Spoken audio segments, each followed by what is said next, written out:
on my best laps around Thunder Hill, whether I'm in a battle for the lead or leading the battle for the lead. As I let go of the brake, tip in for the apex, what am I thinking?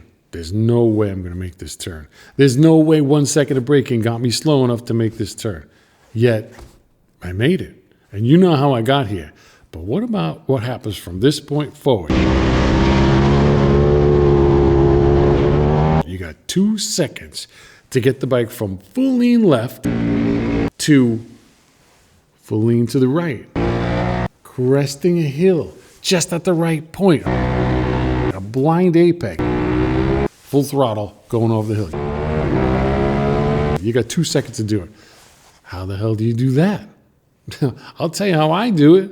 I'm GoGo for superdukes.com. Let's have some fun riding motorcycles fast. First things first, thank you for taking the time to like these videos. It's really helping me reach more people. Much appreciated. Okay, now, we talked about force before. How do you use the force to initiate a turn? Well, now we're going to talk about using force to change the direction of the motorcycle. Somebody else's force, not mine. Remember, I used to do this all myself. I generated all the force, and half the time I was fighting the motorcycle. No more fighting the motorcycle. I'm too old for that shit. So what do I do now? And by the way, it's faster than when I used to fight that stuff. What do I do? So, we're at full lean left, and we'll talk about this more when I do a video that's specifically about counter steering, which I can't wait to do. It's fascinating, and we're going to talk about windsurfing in there. How is that true? Don't worry, we'll get there. But for now, we're at full lean and doing bar input, right?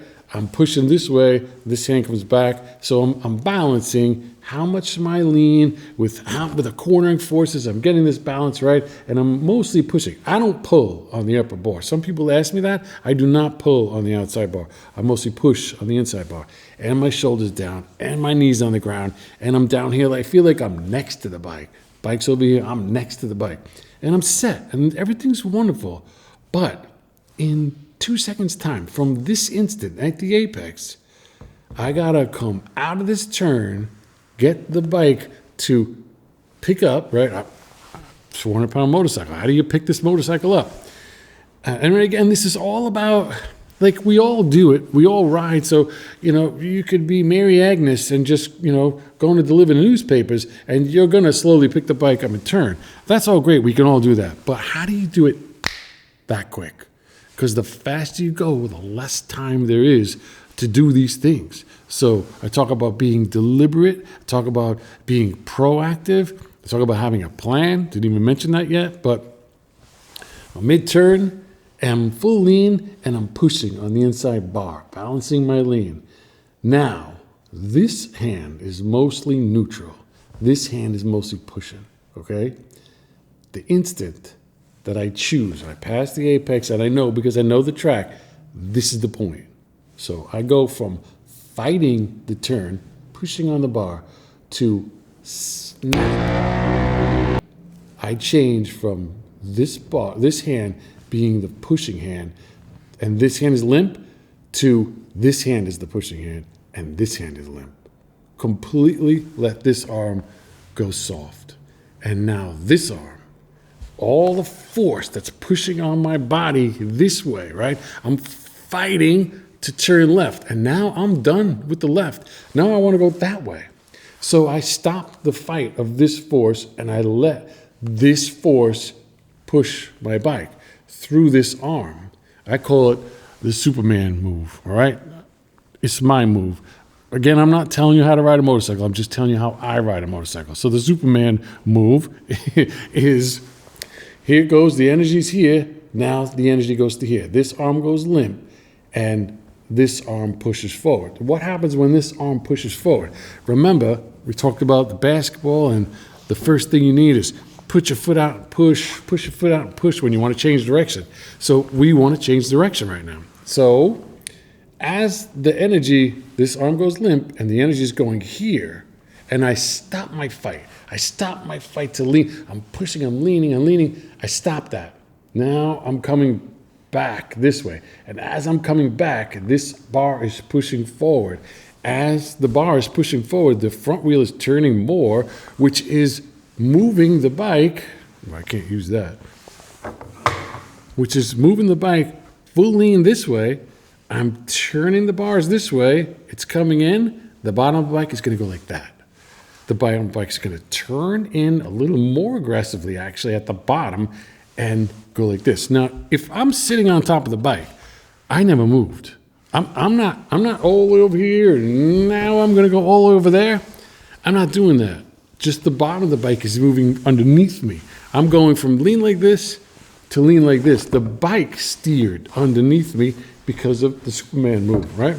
So here it is like this, and I'm pushing forward with this bar, and as I'm pushing forward with this bar and the bike starts to flip beneath me, there's like this momentum that my body is experiencing. The forces from that turn kind of will help me transition from leaning off of the left side of the bike, lifting my this is why I'm going to talk about exercises too with Tracy, my wife, who's a personal trainer. A little bit of weight on the pegs, right? Makes your ass come a little bit off the seat. I don't want to lift up way off the seat, but a little bit off the seat so there's no tension there. And my hips are going from the left side of the seat with this less tension to the right side of the seat, right? So Superman's going like this. The bar is flipping, the bike is flipping underneath me this way. My hips are shifting from this side of the seat to this side of the seat. It's like all this energy that was pushing, that was fighting me. I'm fighting all this energy to turn. Now all that energy is moving me, is the bike's going underneath me. I'm moving to the right side of the bike, and I'm heading like this with my hand straight to the apex. My hand, I step my hand to God. Here's the hand that's going Superman. Here's my hand to God. This is what's happening in my mind. This hand goes right for the apex. And my body goes following my hand as the bike flips like this. All my weight is transferring to this side, and here I go. And that arm that's pushing forward to go towards the apex, turn the bars, the bike flips underneath me, and now, here I go. Now, now you straighten up after the bike lands, and here I go over the apex. Now, choosing the apex is really more at Thunder Hill anyway, and this track's all over the world like this. Don't worry about me mentioning Thunder Hill. Choosing the apex in this case, because the track goes up, actually approaching turn 9, it's up a hill, braking for turn 9, it's up a hill, turn left, and then right at that apex, it gets even steeper up this hill. It's a pretty cool design of the track. And as it gets steeper up this hill, it also kind of turns to right. But you don't see that from down in your tuck right at the apex of the left. You don't see, all you see is the crest of this hill. You don't know where the track goes. Obviously, after laps and laps, you know it kind of goes to the right, but you still can't see exactly where. So knowing where to initiate this Superman thing is something that you got to get in your soul. You just got to know the timing. You got to know the cracks on the track. You got to know, like some people use visual markers, like there's a tree, you see the top of this tree, and that's where I make my move. So wherever you initiate, whatever you use to initiate that flip of direction, be repeatable. Try to do the same thing over and over. And by the way, just as a side note, when I do track days, when I'm in races, when I'm in practices for race weekend, almost everybody that I follow through turn 9, and this could be any track, and flip the bike and go for 9A, I think it's not even a different name, it's just this left and then the right, almost everybody goes too wide to the left. Almost everybody keeps this left turn at the bottom, holds on to it too long, then they crest the hill and they're like 7 feet from the apex. Almost every rider that I come up on I can go through turn 9, and as they hold on to this left too long, I already did the Superman move, and I can shoot underneath them, crest of the hill. The only reason I don't do it every time in every situation is it scares the living shit out of people, because they're like on the edge and they're kind of crest of this rise, and there's all this energy that you're experiencing, all these forces that are changing, this centrifugal force, and now you're trying to fight it and do this, and as they're doing that fight, I'm bow, and sometimes I'll wheelie over the hill on the inside of them with one tire on the edge of the track. Maybe it's going to hit the dirt, and it's a little bit freaky. So I don't want to get thrown out of track days. I don't want to have problems. So a lot of times I'll wait until it's like the polite time, but not if it's a race. And usually if it's a race, there's not that many people in front. So it's a beautiful thing. There's a lot of time to be made up, not just at turn 9 at Thunder Hill, but any kind of these segments of the track where there's a left and then a right, or a right and then a left. When you transition, you go from fighting I don't mean fighting like in a bad way. I don't mean like, oh, you're doing it wrong because you're fighting the bike. In this case, you're not fighting the motorcycle, you're fighting the cornering force. Like the more you turn, the sharper you turn, the more force you generate because you're on a tight radius, the more you're gonna feel. That's why you have to lean, right? Because if you didn't lean enough, that force would throw you right over the other side of the bike. And there you are, 4 years old, you just crashed your bicycle again because you don't know counter steering. So you're in that and you're counter steering. What are you countering? What are you countering? You're countering the force that's pushing you.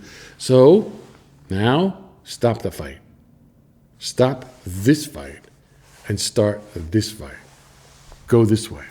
And when you do this, instead of like fumbling and worrying about timing and I'm going to pick my point and oh my God, what am I feeling? Forget about all that stuff. Think of it as the force that you're fighting. Stop the fight. Just stop the fight. Let it go at the point you choose.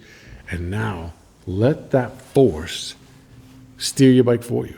Let it change your direction and use the momentum.